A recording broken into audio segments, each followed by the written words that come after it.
Paul à Timothée, chapitre 3. Cette parole est certaine. Si quelqu'un aspire à la charge d'évêque, il désire une œuvre excellente.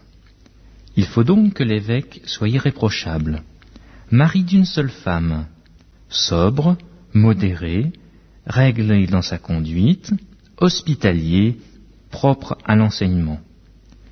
Il faut qu'il ne soit ni adonné au vin, ni violent, mais indulgent, pacifique, désintéressé.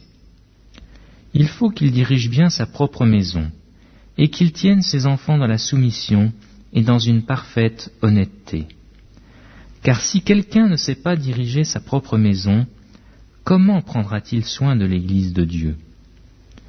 Il ne faut pas qu'il soit un nouveau converti, de peur qu'enflé d'orgueil, il ne tombe sous le jugement du diable. Il faut aussi qu'il reçoive un bon témoignage de ceux du dehors, afin de ne pas tomber dans l'opprobre et dans les pièges du diable. Les diacres aussi doivent être honnêtes, éloignés de la duplicité, des excès du vin, d'un gain sordide, conservant le mystère de la foi dans une conscience pure, qu'on les éprouve d'abord et qu'ils exercent ensuite leur ministère s'ils sont sans reproche.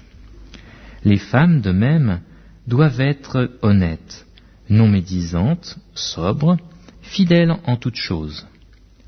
Les diacres doivent être mariés d'une seule femme, et diriger bien leurs enfants et leur propre maison.